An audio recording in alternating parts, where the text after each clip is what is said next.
başladı. Son vaxtlar kosmetoloji, estetik sahədə olan bir çox arzu olunmaz məqamlar mütəxəssisləri biraz dərin düşünməyə məcbur elədi. Eyni zamanda hətta dövlətimizi də dövlət səviyyəsində bu barədə ciddi tədbirlər görüldü. Estetik və kosmetoloji sahədə olan mütəxəssislərə ciddi formada əl gəzdirildi və bugün artıq özünü estetik sahədə, kosmetoloji sahədə, plastik cərrahiyyədə, cəmiyyətə özünü hər kəs təqdim edə bilmir. Yalnız dövlətin icazə verdiyi və həqiqətən peşəkar olaraq təsdiqlənən mütəxəssislərdən artıq məsləhətlər eşidə bilirsiniz. Bu diqqətinizdə olsun.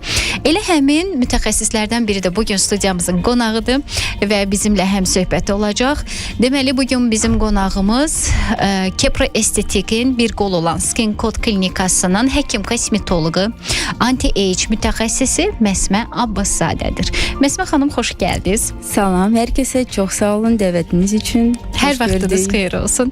Məsmə xanım, bilirsiniz ki, bu məsələlər son vaxtlar ciddi olaraq araşdırıldı. Mütəxəssislərin üzərində xüsusi olaraq dayanıldı və sözün əsl mənasında bu sahədə həkim olan, insan anatomiyasını bilən, üzün fiziki quruluşunu, əzələsini daha yaxşı bilən mütəxəssislər artıq öz sözünü deməyə başladı. Onların üzərində xüsusi olaraq dayandılar və bugün də hər kəs özünü artıq kosmetoloq olaraq, həkim olaraq təqdim edə bilmir. Bu çox sevindirici haldır ki, artıq xanımlarımız bilirlər ki, kimə və necə müraciət eləyəcəklər. Bu gözəl bir tərəfidir. Elə bugün də sizin bir peşəkar olaraq məsləhətlərinizi eşidəcəyik və anti-age prosedurları hətta tarixən də xanımların diqqətində olub. Hətta bu Kleopatradan gələn məsələlərdir ki, qədim Misirdə belə xanımlar özlərini gözəlləşdirmək üçün bir çox prosedurlara əl atırdılar. Hətta o vaxtlar ilk sürmələr hazırlanmağa başlamışdı. Xanımlar özlərini gözəl göstərmək üçün müxtəlif metodlara əl atırdılar. Qaraciyərdən, müxtəlif qatqılardan hazırlanmış sürmələr hazırlanırdı. Sonra dodaq boyaları meydana çıxmağa başladı. Qadınlar dodağını boyamağa başladı. Yəni burada say-say bitməz kosmetologiyanın tarixi var. Bugün müasir kosmetologiya xanımlara nə vəd eləyir? Qorxusuz olan, təhlükəsiz olan hansı metodlar var? Bir peşəkar olaraq siz hansının tərəfdarısınız? Hansı ilə bağlı ehtiyatlı olun deyirsiniz? Bax, bütün bunları sizlə müzakirə eləyək. Tamam. Deməli, mən kosmetologiya çalışmağa başlamışam 10 il bundan qabaq, 10 ilə yaxın və geriyə baxaraq 10 ilinki kosmetologiya və bugünkü kosmetologiya çox fərqlənir. Əvvəl biz nə sevirdik? Dolğu sevirdik. Bəli. Çənə dolğu, aval dolğusu, dodaq dolğusu. İndi isə daha çox üstünlük dəri keyfiyyətinə verilir. Yəni İlk öncə dəri parlaqlığı, dəri keyfiyyətliyi, dəri elastikliyi olmalıdır. Ondan sonra biz dolğulara başlamalıyıq. Təbiilik trenddədir, belə deyim.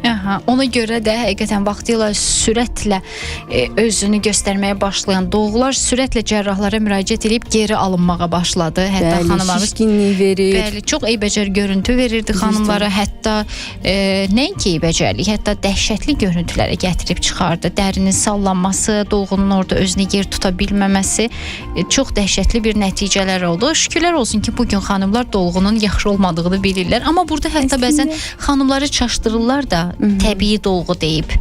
Yox, mən deməyirəm ki, mən dolğudan atqaz eləmişəm. Mən dolğu istifadə edirəm. Amma keyfiyyətli dolğu, düzgün yeridilmiş dolğu və miqdarı da düzgün olmalıdır. Dolğu lazımdır bizə. Keyfiyyətli dolğu dediyimiz nədir? Bunlar üzvidirmi?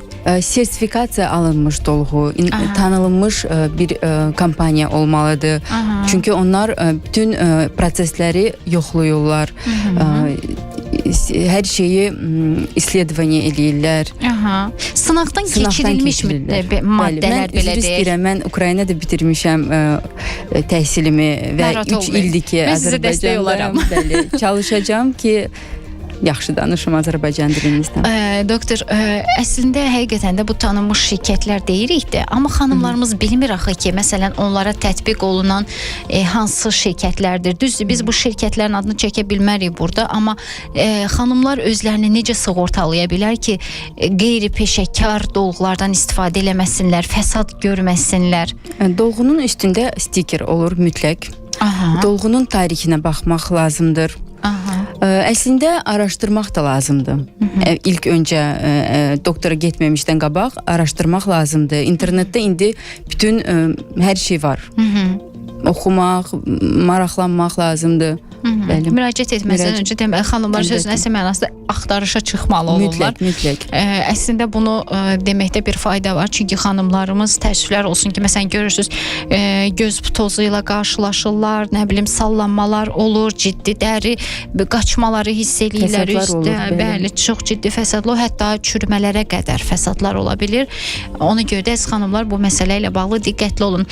Bu arada sizə bir məsələni də diqqətinizə çatdırmaq istəyirəm. Deməli, Kipro Estetik'in rəhbərliyi həm də bir assosiasiyanın əsasını qoyub. Assosiasiya adlanır Azərbaycan Estetik Təbabət Assosiasiyası. Deməli, bu assosiasiyanın yaradılmasının məqsədi nədir? Məqsəd odur ki, kosmetoloji sahədə, estetik təbabətdə və plastik cərrahiyyədə innovasiyalar, qabaqcıl təcrübə, təhsil və təhlükəsizlik qaydalarına təşviq etməkdir assosiasiyanın yaradılmasının məqsədi və həqiqətən də bu assosiasiyanın başında duran rəhbər eyni zamanda Kipro Estetik'i yaratdığı üçün bilavasitə öz fəaliyyətində də bunu nəzərə alır və peşəkarları işinə cəlb eləyir. Eyni zamanda onların ən müasir standartlarla peşəkar bir şəkildə xidmət etməsinə zəmin yaradır. Düzdür. Bu çox gözəl bir şeydir. Məsmə Abbaszadə də məhz həmin mütəxəssislərdən biridir ki, bugün bizimlə həm söhbətdir. Anti-age mütəxəssisi və həkim kosmetoloqdur. Telefon nömrələrini sizin üçün xatırladıram, mərkəzlə əlaqə saxlamaq istəyən dinləyicilərimiz üçün 050 711 13 17 nömrəsi ilə əlaqə saxlaya bilərlər və skin kodun birbaşa özünə müraciət etmək üçün, klinika ilə əlaqə saxlamaq üçün 051 625 53 80 nömrəsi ilə əlaqə saxlaya bilərlər. İlk səsləndirdiyimiz doktorumuza birbaşa müraciət etmək istəyən dinləyicilərimiz üçün idi. İkinci nömrə isə klinikaya müraciət etmək istəyənlər üçün. Və bizim WhatsApp ünvanımızı sizə demək istəyirəm. WhatsApp nömrəmizi 070 515 10 55 nömrəsi ilə əlaqə saxlaya bilərsiniz. WhatsAppımıza yaza bilərsiniz və zəng edib suallarını ünvanlamaq istəyən dinləyicimiz varsa 055 999 10 55 nömrəsi ilə əlaqə saxlaya bilər. Media Doktor'u dinləyirsiniz. Biz davam edirik. Doktor, nəyi soruşmaq istəyirəm sizdən? Soruşmaq istəyirəm ki, botoksa münasibətiniz necədir? Çünki bugün müxtəlif prosedurlar gəlsə də botoks hələ də öz aktuallığını qorumaqdadır. Botoks anti-age-də hansı yeri tutur?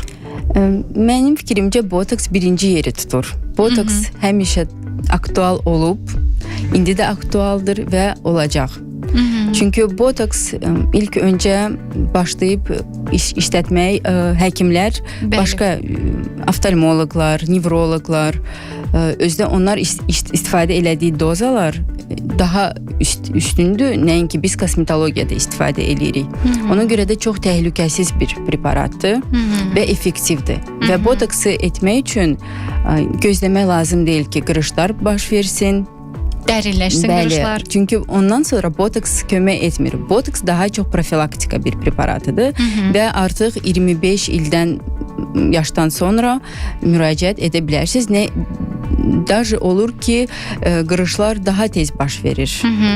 Var xanımlar 20 yaşında artıq qırışlar var. Ona görə gözləmək lazım deyil ki, o da qırışlar müraciət edin. Çox təhlükəsiz bir prosedurdur və preparatı da düzgün seçmək lazımdır. Onun preparatın yaxşı keyfiyyətli olması vacibdir. Doktor, əslində botoksa bugün münasibət bir mənalı olmadığı üçün xanımlarımız çox böyük tərəddüd qarşısında qalırlar. Çünki məsələn bir gün öncə studiyamızda danışan doktorumuz botoks eləməyin, lazım deyil. Məsələn başqa bir prosedura gəlin dediyi halda digər mütəxəssisimiz botoks zərərsizdir, eləyə bilərsiniz deməsi xanımlarımızı düşünməyə vadar edir ki, yaxşı, indi hansı mütəxəssisə güvənək, hansının sözünü eşidək. Buna istəyirəm bir münasibətinizi bildirəsiniz. Əslində botoksu mən də bilirəm ki, bugün bir çox nevroloji, bir çox tibbi prosedurlarda olmazsa olmaz iynələrdir və botoksun hətta siz demişkən yüksək dozalarda təbabətdə daha doğrusu klassik təbabətdir. Tətbiqi hələ də davam eləyir və yenə də məsələn miqren kimi xəstələrin bu gün çıxış yolu ancaq Bəli. botokslardır Bəli. ki, mən özüm də istifadə eləyirəm miqrendən əziyyət çəkən insan olaraq və mənə çox yaxşı təsir göstərir. Məsələn, mənə kimsə desə də ki, botoks istifadə eləmə, mən yenə eləyəcəm onu istifadə, çünki o ağrılara dözməkdənsə botoks istifadə eləmək daha yaxşıdır. Yəni mən burada müalicə məqsədli onu istifadə edirəm, çünki bu müalicədə tətbiq olunan bir botulina terapiyadır. Bəli. Yəni Onun bu adı düz botulinum terapiyadır. Bəli, botulina Botoks terapiyadır. Bu hətta kosmetologiyadan illər öncə istifadə olunmağa başlayıb və Bəli. insanların nicat yoludur çox zaman. Məncə bizim xanımlar botoksu çox zaman fillerlə qarışdırırlar. Aha. Deyirlər, dodağa botoks eləmişəm, halbuki dodağa botoks eləmirlər, dodağa dolğu edirlər. Aha. Ona görə də səhv düşüncələrə qapılırlar məncə. Amma botoks doğrudan da mən neçə ildir işləyirəm, ən təhlükəsiz bir prosedurdur və geri ola bilər toz olsun, amma hər şey geri dönür. Aha. Yəni bunda zərəri olsa belə geri dönən bir prosesdir. Bir zaman keçdikcə hər şey qayıdır qaydasına. Çünki əzələ orada sorulduqca, Bəli, əzələdə bəli, həmin bəli. belə deyək, maddə sorulduqca Bəli. əzələ yenidən öz görkəmini qaytarır. Doktor, burada son dövrlər çox məşhurlaşan bir neçə nöqtəyə tətbiq olunan kosmetoloji prosedurlar var. 3.5 nöqtə. Bunlar nədir və nə dərəcədə çıxış yoludur xanımlarımız üçün? Mən istifadə edirəm öz praktikamda 5 nöqtə, 7 nöqtə. Bu təzə bir preparatlar çıxmışdı və onların texnikasıdır. Bütün preparatları biz bu texnika ilə vura bilmərik, düzgün deyil. Çünki o preparatların tərkibi ayrı cürdür. Dəri keyfiyyəti üçün və lifting effekti verir. Həmin o nöqtələr beta aktiv nöqtələr deyilir onlara. Onlara dolğu deyil, biorevitalizasiya tətbiq etdikcə lifting effekti biz əldə edə bilirik. O bionun bir növüdürmü? Bəli, o biodur, dolğu deyil. Xanımlar aydındır. hansı ki dolğu o zaman istəmir, zərərli deyil axı. Zərərli deyil. Müddəti nə qədərdir doktor? Qalıcılığı nə qədərdir? Qalıcılığı əslində o preparatların çox olur. Biz onun kurs şəklində istifadə edirik. Ayda bir dəfə cəmi 2 prosedur kifayət edir ki, 9 ay dərimiz nəmli və lifting effekti ilə qalsın. Bəli, nə bəli. gözəl. Bu yaşlanmanın qarşısını alırmı? Bəli. Xanımlar hansı ki dolğu sevmirlər, daha təbii görünən bir effekt verir. Aha. 20 yaşından yuxarı etmək olar. 20 yaşından yuxarı. Yuxarı yaşlarda belə deyək, məhdudiyyət varmı? Olar. Yuxarı yaşlarda istifadə edə Profilaktika bilər. kimi etmək olar. Dəri quruluğunu. Bu arada mən bir daha vurğulamaq istəyirəm. Studiyamızın qonağı Kepra Estetik'in bir qol olan Skin Code klinikasının həkim kosmetoloqu, anti-age mütəxəssisi, anti-age dediyimiz yaş əleyhinə prosedurları aparan bir mütəxəssisimiz Məsmə Abbaszadədir. Doktorla əlaqə saxlamaq istəyən şəxsi nömrə olaraq birbaşa əlaqə saxlamaq istəyən dinləyicilərimiz 050 711 13 17 nömrəsini yığa bilər. Skin Code klinikası ilə əlaqə saxlamaq istəyən dinləyicilərimiz isə 055 625 53 80 nömrəsi ilə əlaqə saxlaya bilərlər. Bizim nömrələrimiz, yəni Media FM-in WhatsApp nömrəsi 070 515 1055, zəngi nömrəmiz isə 055 999 1055-dir. Media Doktor davam eder. Media Doktor davam eləyir. Studiyamızın qonağı Kepra Estetik'in bir qolu olan Skin Code klinikasının anti-age mütəxəssisi, həkim kosmetoloq Məsmə Abbaszadədir və onu diqqətinizə çatdırmaq istəyirəm ki, Kepra Estetik'in rəhbərliyi həm də Azərbaycan Estetik Assosiasiyasının, təbabət assosiasiyasını yaradıb. Məqsəd kosmetoloji, estetik təbabətdə, plastik cərrahiyyədə innovasiya, qabaqcıl təcrübə, təhsil və təhlükəsizlik qaydalarına təşviq etməkdir. Bilirsiniz ki, bu sayda xüsusi olaraq artıq bir nəzarət var, bir diqqət var. Çünki xanımlarımızın arda-arda arzu olunmaz məsələlərlə qarşılaşması ölkə səviyyəsində artıq bir hərəkətə belə deyək, təşviq etdi və artıq ciddi tədbirlər görüldü. Bugün efirlərdən gördüyünüz, mediadan eşitdiyiniz bütün mütəxəssislər artıq bu sahədə siyahıları təqdim olunmuş və belə deyək, peşəkarlığı təsdiqlənmiş mütəxəssislərdir.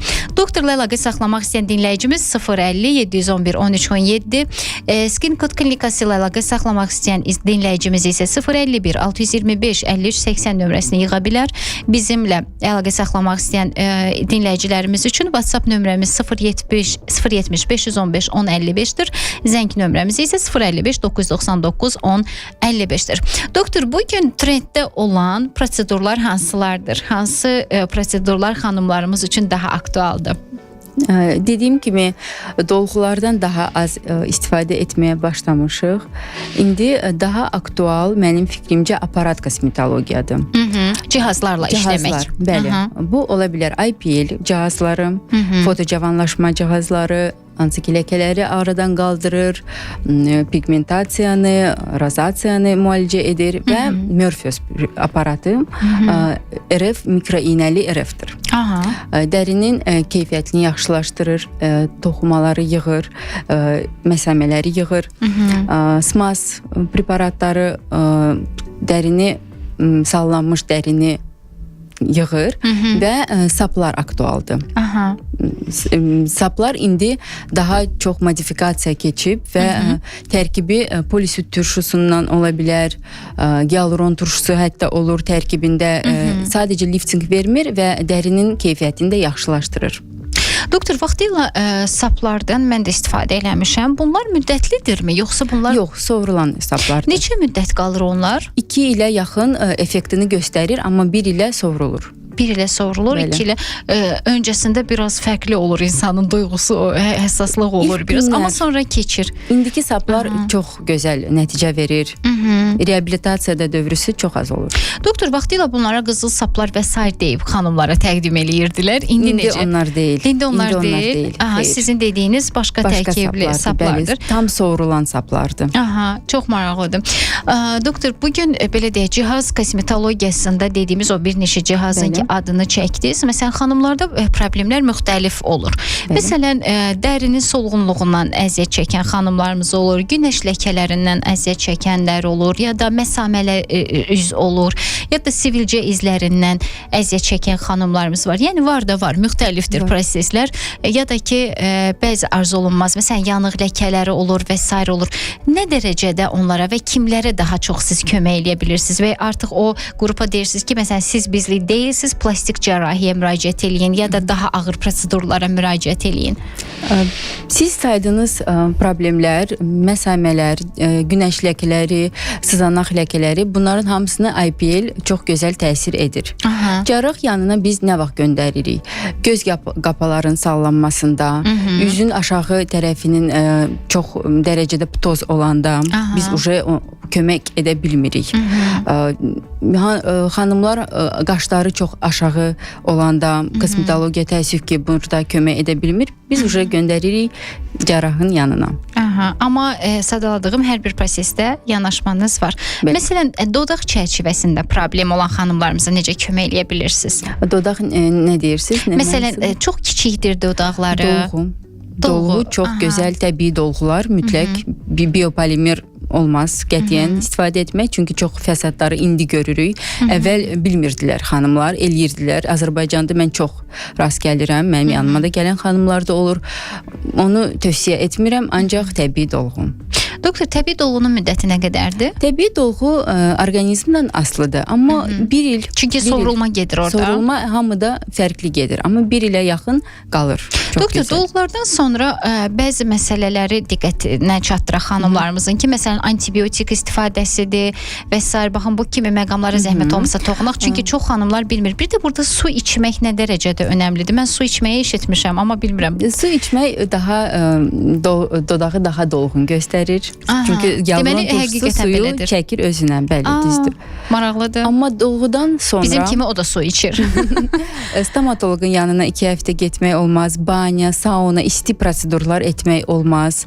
İsti su içmək 3 saat ərzində, acılı yemək yemək, belə. Amma çox da geri olmur. Yəni getmək, çox şey eləmək olur. Yəni bizə mane olacaq şeylər çox deyil, amma müəyyən şeyləri gözləyəcək. İçki olmaz. Bu arada xanımlarımıza bir də səslənmək istəyirəm. Əgər hər hansı bir suallarınız varsa, buyurun, sizin də fikirlərinizi eşitmək bizə maraqlılardır. Eyni zamanda suallarınızı da. Doktor, bir də məsələn xanımlarımız nə qədər cihaz kosmetologiyası inkişaf eləsə də, nə qədər fərqli kosmetologiyada prosedurlar olsa da, inyeksiyalar olsa da, yenə də evdə bir şeylər eləməyə davam eləyirlər. Hətta blogerlərdir, məsələn, sosial şəbəkədə o qədər şeylər paylaşılır.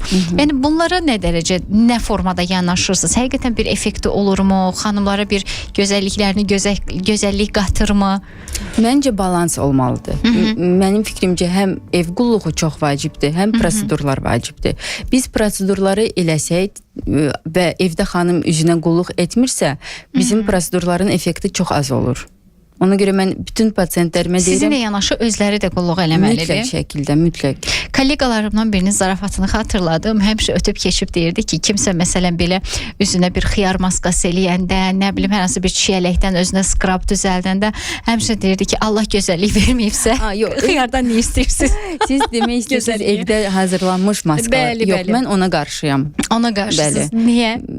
Onun effekti yaxşı olmur. Aha. Birincisi. Ancaq peşəkar maskalar. Amma peşəkar maskalar, bəli, onu ximiya işçiləri edirlər, isledvaniya keçirdirlər və bir məhsulun o birisi ilə ola bilsin ki, düz gəlmir. Aha. Uyğun olmur. Ona görə məncə professional məhsullardan istifadə etmək daha effektivdir. Məqsədə uyğundur. Doktor, cihaz kosmetologiyasında xanımların dəri həssaslığı nəzərə alınırmı? Məsələn, elə xanımlar var ki, ümumiyyətlə məsələn üzünə toxunmaq olmur, bir şey oldu mu, dərhal bir həssaslıq verir, səpki verir ya da şişkinlik verir.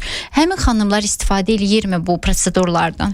Mən çox diqqət eləyirəm dərinin həssaslığına.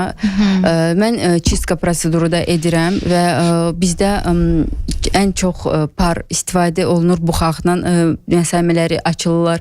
Amma bu həssas dəridə qətiyyən etmək olmaz. Çünki daha gərginləşdirə bilər situasiyanı və sızanaq çoxdursa istifadə etmək olmaz. Sızanaqlı dəridə biz inyeksiya prosedurları etmirik. İlk öncə biz dərini müalicə edirik. Sızanaqlar sağalır, bəli. Sonra ondan sonra biz prosedurlara Doktor, məsələn, gənc yaşlarda sızanaqlar dediniz, mən gəncləri xatırlayıram bu məqamda, çünki bəzən o qədər baxırsan ki, gənc qızdır, gənc oğlanlarımızdır, yeniyetmələrdir, onların üzündə belə sivilcələr ola bilir və onlar özlərində bunu çox ciddi kompleks eləyirlər. Çünki onların şəxsiyyətinin təsdiq olunduğu bir dönəmdir, özlərində çox ciddi komplekslərə səbəb olur və istəmirlər ki, onların üzündə belə hallar görünsün. Onlara köməkliyiniz dəyirmi? Əlbəttə. Çox səhvdir ki, bu uşaqların valideynləri fikirləşirlər ki, böyüyər, keçər. Olmaz. Ləkələr qalır, dəri rubets, dəri yaralar, çapıqlar yaranır. Ona görə mütləq şəkildə dermatoloqun yanına müraciət etmək lazımdır və onu müalicə etmək lazımdır. Olmaz elə saxlamaq. Çünki həmin dönəmdə o qədər görmüşəm ki, üzlərini gizlətməyə çalışırlar. O çox böyük psixoloji travma da yaşadır. Bəli, psixoloji travma verir qızlarımıza da, oğlanlarımıza da. Analar bu məsələdə çox diqqətli olsunlar və bəzən sizin o sonra keçər dediyiniz o ciddi sızanaqların yeri elə qalır ki, üzdə.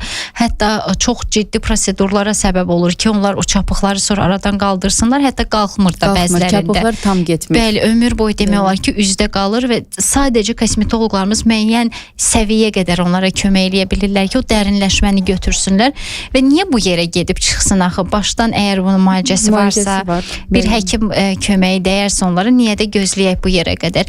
Doktor, hamiləlik belə deyək, ləkələri meydana gəlir bəzən xanımlarımızda. Hamiləlik ürəyi istəyən bütün xanımlarımıza arzu edirik ki, ana olmağı qismət eləsin Allah onlara. Amma hamiləlikdə bəzən görürsünüz, istəmədən özlərinin də belə deyək, gözləmədiyi arzu olunmaz ləkələr, hamiləlik ləkələri meydana çıxır. Xlazma adında ləkələrdir. Onlara əslində heç nə etmək lazım deyil. Onlar özləri çəkilib gedir. Bir zaman keçdikcə, amma olur ki, qalır ləkələr, onda biz müalicə edirik. Yenə də aparat, kosmetologiya istifadə edirik, dermatoloqlar dərman da yazır, müalicəsi var. Günəş ləkələri necə, doktor? Günəş ləkələri də çox dərin ləkə deyilsə, müalicə etmək olur. Mən bir də tövsiyə edirəm ki, mütləq SPF istifadə etsinlər xanımlarımız. Qışda da, yayda da, payızda da. bütün mövsümlərdə. Ümumiyyətlə bizdə SPF niyəsə hələ o qədər məşhurlaşmayıb. Əslində xarici ölkələrdə məsələn baxırsınız ki, uşaqlar üçün olmazsa olmazdır. Analar həmişə öz yanlarında gəzdirirlər, müxtəlif rəqəmli SPF-lərdən istifadə edirlər. Bir də doktor, burada SPF-in rəqəmi həqiqətən önəmlidirmi? Məsələn, SPF 50, SPF 20 önəmlidir. Bizim hamımızın telefonumuzda proqram var, hava proqramı. Bəli. Biz ora girsək, biz orada görəcəyik ultra bənövşəyi şüalar. 1-2-dirsə, bu aşağı bir indeksdir. Biz onda 20-30 SPF istifadə edə bilərik. Amma 3-4 və ondan yuxarıdırsa biz mütləq 50 SPF istifadə etməliyik. Aha, deməli hava proqnozuyla da bunu idarə etmək olur. Bir də doktor, nəyi soruşmaq istəyirəm sizdən? Bu xallı dərilər olur. Elə xanımlarımız var ki, onların xalları çoxdur. Onlar belə prosedurlardan istifadə edə bilirlərmi? Ya da eləyirlərsə nəyəsə bir şeylərə diqqət etmək önəmlidirmi? Bəli, bizim klinikada Photofinder aparatı var. Ancaq bu bizim klinikada olan bir aparatı dermatologlarımız istifadə edir. Bütün xalları dərindən diaqnostika edir. İlk öncə biz elə pasientləri o cihaza göndəririk, diaqnostika keçirik, ondan sonra prosedurlarımıza başlayırıq. Doktor, təhlükəli xallar aşkar elədiyiniz olurmu? Mən dermatoloq işlərindən çox məşğul olmadığım üçün bizim dermatologlarımıza yönləndirirəm. Onlar olur, əlbəttə. Çox rast qalır. Onlar baxırlar. Bəli. Bir də bu papilomalar dediyimiz ət xalları, ziyirlər kimi tanıdığımız belə bir şeylər görərsinizsə nə edirsiniz? Onları udaliz eləmək lazımdır. Aradan qaldırmaq, götürmək mütləq lazımdır. Bəli. Onları saxlamaq olmaz. Adətən xanımlarımız buna qarşı çox belə qeyri diqqətlə yanaşırlar. Yəni laqeyd yanaşırlar adətən onlara. Bəli. Amma buna çox diqqətli olmaq lazımdır. Mən ona görə istədim bunu xanımlarımız sizin dilinizdən eşitsinlər. Adətən belə xallarla gəzən, xüsusən də müəyyən yaşdan sonra xanımlarda daha çox görülür. Daha çox olur. Çox maraqlıdır ki, sanki yaşla gəlmiş bir proses kimi, amma gənc xanımlarda da görülür. Əziz xanımlar, bunları da aradan qaldırmaq lazımdır, biləsiniz. Media doktoru dinləyirsiniz. Biz bugün danışırıq müasir belə deyək, müasir kosmetologiyada nələr var və xanımlarımız nələrdən istifadə edə bilərlər öz gəncliklərini qorumaq üçün, öz təravətlərini qorumaq üçün və təbii ki, bu proseslər nə dərəcədə təhlükəlidir, nə dərəcədə bizi gözəlləşdirə bilər. Bax, bunlardan danışırıq. Doktor, bugün hansı prosesi ümumiyyətlə olmaz deyirsiniz? Yəni ümumiyyətlə onun tərəfdarı deyilsiniz. Bu siyahıda nələr var? Prosedurları deyirsiniz. Mən burun bir dolgusu botoksları dedik, süni botoksları dedik. Burun dolgusu. Botoks dolguları deyirəm. Dolgulara istifadə etmək olar, amma düzgün nahiyə. Burun dolgusu və glabella qaş arası dolgusu ən çox statistikaya görə körluğa gətirən bir prosedurdur. Bəli. Ona görə mən onu öz praktikamda istifadə etmirəm. Aydındır. Göz ətrafı necə doktor? Göz ətrafı istifadə botoks edirəm, mezopreparatlar, peptidlər, çox gözəl nəticə əldə alırıq. Çünki gözaltı qaralmalar da xanımları çox narahat eləyir və bugün xanımlarımız artıq kosmetikadan kosmetika istifadə etməkdən çox təbii sağlam görünməyə üstünlük verirlər ki, dərilər işıltılı olsun, parıltılı olsun və gözəl görünsünlər. Hətta tonal kremlər belə deyərdim, son dövrlər BB kremlərlə əvəz olunur. Yəni daha az tonlu, hətta ümumiyyətlə tonsuz gəzməyi sevir xanımlarımız ki, ancaq bir göz bəzəyi, yüngülvari və dodaq boyası və salam. Və ona görə də dərinin gözəl görünməsi lazımdır ki, xanımlar əlavə nələrdənsə istifadə etməslər daha dərin. Bir də doktor, müəyyən xanımlarımız var ki, məsələn səhnə adamları, aparıcılarımız, aktrisalarımız, müğənnilər, onlar məcburdular ağır tonlu tonal kremlərdən istifadə etsinlər və burada bilirik ki, müəyyən firmalar var ki, sırf onlardan istifadə olunur və onlar daha ağır kremlər belə deyək, hesab olunur. Və zamanla dəridə məsamələrin açılmasına və s. bu kimi problemlərə gətirib çıxarır. Çünki uzun müddət üzdə qalması havasızlaşdırır dərini. Əlbəttə, çox bunu aradan qaldırmaq olurmu zamanla, yoxsa bu geri dönməzmi proses yaradır dəridə? Həmin xanımlar evdə öz dərisinə çox yaxşı qulluq eləmədilər. Makiyajı çox təmiz, dərindən təmiz təmizləməlidirlər. Və prosedurlar bəli, peelinglər istifadə eləyə bilərik, cihazlar istifadə eləyə bilərik və inyeksiyalar, preparatlar hansı ki dərinin keyfiyyətini yaxşılaşdırır.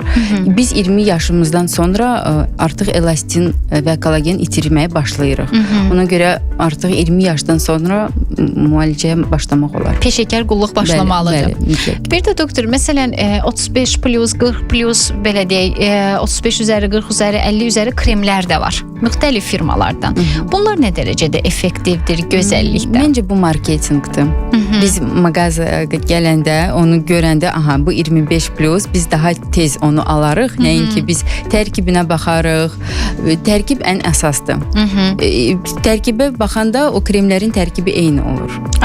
Bəli. Yəni burada üstəgəllər nə isə artırmır. Əlbəttə biz 35 yaşından sonra daha aktiv maddələr istifadə eləməliyik. Retinol, peptid, vitamin C. Bunlar daha çox lazımdır. Daha güclüdürlər. Nəinki 20 yaşda, 25 yaşda. Doktor, biz üzdən danışanda boyun nahiyəsini, sinə nahiyəsini və əlləri də unuda bilmərik.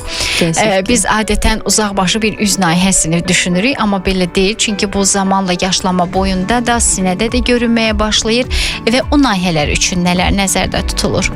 Düz deyirsiniz. Bizim xanımlar boyun nahiyəsinə, dekolte nahiyəsinə təəssüf ki, fikir vermirlər. Mən həmişə onu vurğulayıram. Çünki boyun nahiyəsi daha incədir üzdən. Biz həmin prosedurları boyun nahiyəsinə də etməliyik. Eyni prosedurlardır əslində. Polisüd turşusu ola bilər. Kollagena stimulyasiya etmək lazımdır. Çünki elastin və kollagen itir zamanla. Doktor, daxildən kollagen qəbul etməyimiz bizi xilas eləyərmi belə məsələlərdən? Mən çox razıyam ki, qəbul etmək lazımdır. Daxilə qəbul olunması daha. Çünki biz müxtəlif firmaların görürük, yəni kollagen tərkibli maddə, belə deyək, məhsullarını. Bunu hər zaman düşünürdüm ki, bir kosmetoloqumuzla rastlaşanda bunu soruşum. Çünki madəm biz bunu kollageni yerli olaraq, lokal olaraq üzə, dəri nahiyəsinə tətbiq eləyiriksə, niyə daxildən almayaq bunu? Doktor, üzə tətbiqi daxildən tətbiqi ilə eynidirmi, yoxsa hər ikisini mi üzə inyeksiya şəkildə tətbiqi bəli, çox lazımdır. Və siz necə dediniz? Daxili. Bəli, daxili də etmək lazımdır mütləq. Mən istəyirəm yeni ailə quran xanımlarımıza da siz məsləhət verəsiniz. Çünki bəzən ay bir həftədən sonra toydur, mən üzümə baxım eləməliyəm deyən xanımlarımız adətən neçə müddət öncədən başlamalıdırlar bu prosedurlara? Çünki burada toqquşmalar görürəm mütəxəssislərlə. Mütəxəssis deyir ki, siz çox gec gəlmisiniz, istədiyiniz nəticəni almaq üçün daha öncədən gəlmək lazım idi və s. Həmin xanımlarımız ən azı neçə müddət öncə sizə müraciət etməlidirlər? Ən azı bir ay. Mənim elə pasiyentlərim var ki, 2 həftə toya, öz toylarına qalıb və gəlib botoks istəyirlər məndən. Bu düzgün deyil. Eləyirəm hərdən, amma bu düzgün deyil. Bir ay botokssa 3 ay əvvəl yaxınlaşmaq daha düzgün olar. Hətta 3 ay. Bəli, botoksdasa. Amma bizim elə prosedurlarımız var. Prosedura krasnaya doroşki deyirlər ona. O hydrofacial, qırmızı xalı prosedurları. Bəli. Biz onu bir həftə əvvəl də edə bilərik ki, toylarda xanımlar daha təravətli görünsünlər. Bəli, elə prosedurlar var. Odur ki, xanımlar bunu da nəzərə alın. Botoksla bağlı müraciət eləyəcəksinizsə bu ən azı 3 ay öncə olmalıdır. Digər prosedurlar isə qırmızı xalı prosedurları dediyimiz prosedurlardırsa bir həftə öncəsi də bəs eləyər. Yaxşı, qırmızı xalı prosedurları nədir doktor? IPL heç bir üzdə fəsad olmur, iz qoymur. Hydrofacial bu çiskadır, amma çox yüngül çiskadır. Dərini heç zərərlamır. Və uxod. Qulluqlar, bəli. Biz qulluqlar edirik, masaj edirik. Onlar da çox gözəl effekt verir. Doktor, iynə prosedurlarının təhlükəli tərəfləri varmı? Çünki bəzi xanımlarımız iynələrdən çox qorxurlar. İlk öncə peşəkara müraciət etmək lazımdır ki, həkim olsun, hansı ki anatomiyanı bilir, texnikaları bilir, düzgün yeritmə texnikaları, dozaları. İlk öncə bu. Belə təhlükəli demərəm ki, hər bir kosmetologiya risk ola bilər. Təbii ki də. Amma siz peşəkarın yanına müraciət edirsinizsə, bu risk demək olar ki, çox azdır. Və peşəkar bilir, bu fəsad olsa necə bunu müalicə etmək lazımdır. Aha, aradan qaldırmağın yollarını Bəli, da bilir. aradan qaldırmağın Doktor, tozlar niyə olur? Tozlar dərində əslində texnikadan çox asılıdır. Və ola bilir ki, əzələ çox yumuşaq, yaşlı xanımlarda daha çox olur toz. Maraqlıdır. Bəli, onların əzələri daha yumuşaq olur və biz onu boşaldanda təəssüf ki, əzələ daha çox düşür. Daşlar düşür, bəli, olur. Aha, da yaşlı xanımlarda. Çünki mən bir neçə dəfə bunun şahidi olmuşam. Hətta xanımlar o qədər ciddi bir psixoloji bir gərginliyə düşürlər ki, bununla bağlı ki, bu nədir, nə baş verir? Bu retki olan bir şeydir. Çox az hallarda olur, amma olur. Hər həkimdə olub bu praktikada. Bu normaldır. Difuziya, preparatın yayılması da olur, fərqli olur. Yəni ola bilər göyərmə olsun, ona görə preparatın yayılmağı daha çox olur. Bu elə bil biz kontrol eləyə bilmirik bunu. Amma deyim də çox retki bir olan bir şeydir. Ona görə xanımlar qorxmasın. Doktor, dünya praktikasına baxsaq, səhnə ulduzları var ki, ümumiyyətlə yaşlarını göstərmirlər. Düzdür, burada onların pəhrizi və s. rol oynayır, amma kosmetoloji sahədə yoxları var deyə bilmərik. Yəni yoxdur. Adətən onlar nələrdən istifadə edirlər ki, bu qədər gözəl qalırlar, bu qədər gənc qalırlar? Çünki xanımların həmişə belə deyək, Hollywood maskaları, Hollywood baxımı, nə bilim nə belə dedikləri bir məsələlər var. Yəni Hollywoodda nə baş verir ki, orada xanımlar yaşlanmır, amma bizdə yaşlanır xanımlar. Onlar çox kollagen stimulyasiya prosedurlarına müraciət edirlər, aparat, cihazlar, kapelnitsalar və damardan, damcılardan istifadə edirlər və operasiya, əməliyyat, bəli. Deməli ki, bu qulluq qaydaları hər tərəfli olmalıdır. Mən belə başa düşürəm. Həm daxili, həm belə deyək, dəriyə yerli olaraq, yenə də cərrahların da üzərinə az iş düşmür. Məsələn, qədim Misirdə belə bir şey var idi ki, bu Kleopatradan qalma bir şeydir. Ümumiyyətlə, Kleopatradan o qədər şeylər qalıb ki, bilmirsən hansını deyəsən. Kleopatra vaxtıyla öz həkimlərindən xahiş eləyirdi və onlara elə bir imalələr hazırlatdırırdı ki, yoğun bağırsaq üçün ki, onu sağlam saxlasın. Və hətta o zamanlar deyirdilər ki, həkimlər gözəllik yoğun bağırsaqdan başlayır. Əgər bağırsaq sağlam deyilsə, xüsusən yoğun bağırsaq sağlam deyilsə, heç bir prosedur etməyə dəyməz. Hətta müasir dövrdə də bunu təsdiqləyən həkimlərimiz var. Deyirlər ki, yəni orqanizm daxildən qidalanmırsa, yəni sənin münbit bir torpağın yoxdursa, üzərində hansı bitkini əkəcəksən. Saç əkimində də bunu deyir həkimlərimiz. Və Kleopatra müxtəlif bitkilərin qarışımlarından imalələr etdirirdi zamanında, gözəl qalması üçün. Yəni birbaşa bağırsağına qulluq eləyirdi.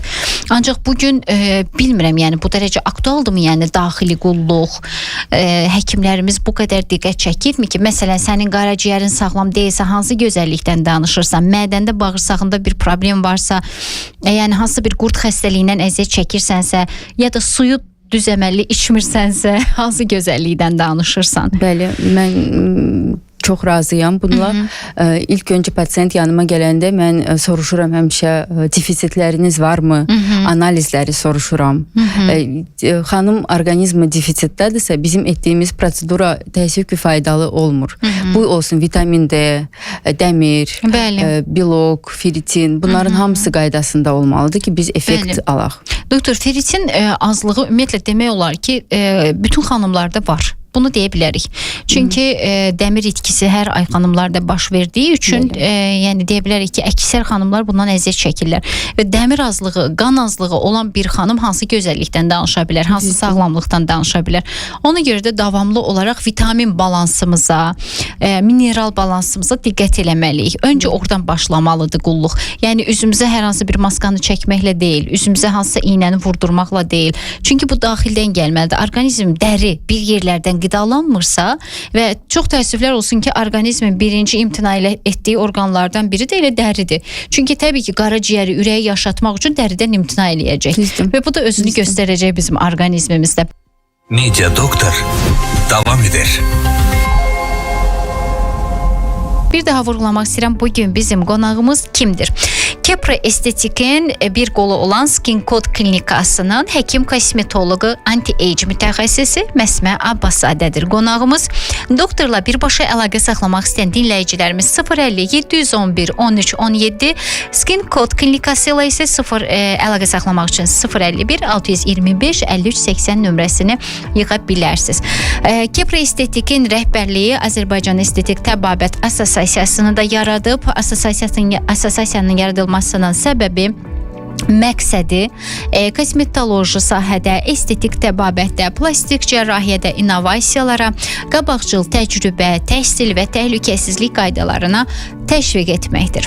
Efirimizlə əlaqə saxlamaq istəyən dinləyicilərimizə WhatsApp nömrəmizi vurğulayıram, 070 515 1055, zəng etmək istəyən dinləyicimiz üçün isə 055 999 1055 nömrəsini deyim, yadınızda olsun. Bizimlə daha rahat əlaqə saxlaya biləsiniz deyə. Biz bugün danışırıq anti-age prosedurlardan, yəni yaşlanmanın əleyhinə olan bir prosedurlardan. Bugün xanımlarımız müxtəlif kosmetoloji mərkəzlərə gedirlər, müxtəlif belə deyək, peşəkarlardan müxtəlif prosedurları qəbul edirlər və bugün Məsmə xanım da bizə məhz bunlardan danışır ki, trenddə olan hansılardır, nəyə müraciət etmək daha yaxşıdır, hansı prosedurlardan qaçsaq daha yaxşı olar və doktor, mən istəyirəm gələk bu sahədə su qəbuluna, su sözünü xatırlaya bilmədim bir anlıq, nə oldu mənə? Su qəbulunu adətən mütəxəssislərimiz çox vurğulayırlar. Niyə dəri üçün bu qədər önəmlidir su içməyimiz? Biz əslində 90% sudan ibarətik. Bu çox önəmlidir. Həm dərimizə, həm orqanlarımıza. Bilirsiniz də, ən azı 2 litr su çəkiyə görə fərqlənir. Amma ən azı gün ərzində 2 litr su içmək çox vacibdir. Dərimiz üçün də ən əsas bir şeydir. Bu arada xanımlarımız gün ərzində su içməyi unutmasınlar. Su deyəndə də, yəni maye deyəndə də adətən çayı, rəngli qazlı içkiləri və s. də nəzərdə tutulur. Amma bu sayılmır, əziz xanımlar. Tam olaraq su dediyimiz, yəni adi su, yəni su bildiyimiz, onu içməyimiz çox önəmlidir. Bəzən xanımlarımız deyir ki, mən suyu içə bilmirəm. Suyu içə bilməyən xanımlarımız üçün də tövsiyələrimiz ola bilər. Məsələn, içinə limon ata bilərsiniz. Dadlandırmaq, yəni bir qrafinə götürün, su tökün və içinə limon dilimləri atın, ya da məsələn xiyar dilimləri ata bilərsiniz, portağal dilimləri ata bilərsiniz. Nanə atmaq olar, bəli. Müxtəlif bitkilər, məsələn reyhan, xoşladığınız nə varsa, yəni zövqünüzə görə bir şeylər əlavə edib suyu dadlandırıb da içirə bilərsiniz. Həm də vitaminlər əlavə eləmiş olarsınız. Həm də yanımızda qoyanda, gözümüzün qabağında olanda biz onu daha çox içirik. Yəni ki, belə unudulur. Gün ərzində də oradan da unudulur. Yəni həm də içində o rəngli meyvələri görəndə də adama bir iştaha gəlir. Yəni belə dadlandıraraq da içə bilərsiniz əziz xanımlarımız. Yetər ki, istəyəsiniz. Yəni bu bəhanədir su içə bilmirəm deməyimiz. Yeməkdən qabaq yarım saat əvvəl də belə ilıq su içmək çox faydalıdır. Bu arada doktor, sən demə, ən qəşəng detokslardan biri elə o imiş. İlıq suyun içilməsi. İlıq su xüsusən də səhər saatlarında ac qarına içilərsə çox yaxşı detoks effekti verirmiş orqanizmə. Düşüb hər hansı bir qeyri-adi, ekstravagant detokslar axtarmağa ehtiyac yoxdur. Adi bildiyimiz ilıq su orqanizmə yetəri qədər güclü bir detoks effekti verir. Bağırsaqları təmizləyir, orqanizmi oyadır və bundan sonra günə sağlam başlaya bilərsiniz. Və böyrək üçün də olmazsa olmazdır səhər saatlarında suyun içilməsi. Bu da diqqətinizdə olsun. Doktor, bir də əməliyyatlardan sonra xanımlarımızın çox ciddi çapıq izləri olur. Məsələn, zob əməliyyatından sonra boğaz nahiyəsində qalan, düzdür, bugün yeni nəsil bəzi cərrahi metodlar var ki, xanımlarımızı maksimum bu çapıqlardan qoruyur, amma bəzən yenə də arzu olunmaz izləri görə bilirik. Ya da keysəriyyə əməliyyatlarından sonra qarın nahiyəsində xanımlarımızda, ya da süd vəzi estetikasından sonra döş nahiyəsində orada belə deyək, izlər qalır. Bunlara bir kosmetoloq olaraq əl ata bilirsiniz. Bəli, bəli. İndi çox aktual prosedurlardır bu. Çünki operasiyalarda çox artıb artıq. Bəli, biz kömək elə bilirik. Var məhsullar. Bu ola bilər polinukleotidlər, bu ola bilər kollagenaza, hialuronidaza qarışıb edirik. Smeslər. Və indi çox belə yüksəklərdə səsi gələn egzosomlar. Aha. Çox gözəl nəticə verir doğrudan da və təzə bir yara olanda. Köhnə yara neçə il keçib və biz istəyirik o çabuqdan azad olaq, bu biraz çətin olur. Aha. Və cihazlar yenə də köməyə gəlir. Bu şlifovka ola bilər, bu mikroiynəli RF ola bilər. Doktor, egzosom dediyimiz bu cif nahiyəsindən alınan maddələrdirmi? Egzosom həm cif nahiyəsindən, həm insanın pi toxumalarından da alınır. Fərqli olur və heyvan mənşəli olur və İnsan mənşəli. İnsan və rastiniya. Bitki mənşəli. Doktor, bunlar deməli üzvidir və hazırdır, eləmi? Bunlar hazır maddələrdir. Paraşok şəklində olur. Hazır. Aydındır. Deməli bunlar qarışdırılaraq tətbiq olunur. Bəli. Çünki biz xanımlarımızı bəzən səhv istiqamətə salan nə olur? Bu kök hüceyrə ilə qarışdırırlar onları. O fərqlidir. Kök hüceyrə egzosomlar böyümür. Artmır. Bəli. Ona görə təhlükəsiz mənim fikrimcə. Onu biz iynə şəklində etmirik. Biz onu elə bil tətbiq edirik. Hoparaq istifadə olunur. Çox maraqlıdır bu da. Çünki inyeksiya olanda tamam başqa bir metod olur. Olar eləmək, daha çox gözəl nəticə verir, amma hələ ki bunu biz FDA şəklində tərəfindən bu adabreniya almayıb. Ona görə də aydındır. Hələlik təsdiqini tapmadığı üçün. Doktor, onkoloji xəstəliklərdən sonra ya da onkoloji aktiv müalicə alan xanımlarımız belə prosedurlara müraciət edə bilirlərmi? Xeyr, təəssüf ki biz onun necə deyilir Azərbaycan dilində unuttum. Biz mütləq şəkildə onkoloqla əlaqə saxlayırıq, soruşuruq ki, nə dərəcədə indi xəstəliyi müalicə almır və ondan sonra qərarı veririk. Biz mütləq əlaqə saxlayırıq. Xəstəliyin səviyyəsi hardadır? Bəs müalicə yekunlaşıbsa necə? Yenə də biz icazə almalıyıq onkoloqdan, bəli, və ondan sonra rahat şəklində hərəkət eləmək olar. Çünki son dövrlər onkoloji xəstəliklər də çoxaldığına görə, yəni xanımlarımızı bu istəyindən də məhrum etmək olmur ki, onlar həm də gözəl görünmək istəyirlər. Çünki kimyoterapiyalar əsnasında dəri çox zədələnir, dırnaqlar çox zədələnir, saç zədələnir və ona görə də xanımlarımız artıq bu prosesi geridə qoyandan sonra artıq özlərinə diqqət eləməyə başlayırlar. Amma qulluq prosedurlarına müraciət edə bilərlər. Botoksda çox vaxt icazə olunur belə prosedur pasientlərə, amma egzosomlar, dolğular məncə biraz gözləmək daha lazımdır. Dərin müdaxilələrə icazə verilmir. Doktor, saç necə? Yəni sizin proseslər, məsələn, saçı tökülən xanımlar, saçı zəif olan xanımlar, onlara necə təsir göstərər? Çox yaxşı. Həm egzosomlar, plazma terapiya, mezoterapiya istifadə eləyirik.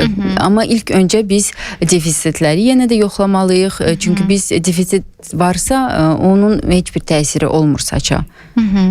Yəni sizin bir vitamin yetməzliyiniz varsa, təbii ki, saç qidalanmayacaq. Tamam, təşəkkür edirəm doktor sizə. Bir daha xanımlarımıza deyim, bugün mənim həm söhbətim kim idi ki, Prostetikin bir qol olan Skin Code klinikasının anti-age mütəxəssisi həkim kosmetoloq Məsmə Abbaszadə idi. 050-711-1317 doktorun şəxsi nömrəsi, 051-625-5380 Skin Code klinikasının əlaqə nömrələridir. Rahatlıqla əlaqə saxlaya bilərsiniz. Biz ayrılan zaman yekunlaşır, siz isə özünüzə yaxşı baxın. Biz bugün müasir və trenddə olan kosmetoloji proseslərdən danışdıq. Yenə də növbəti həftədə eyni saatda sizin qarşınızda olacağıq. Diqqətiniz Media FM-də, Media Doktor'da olsun.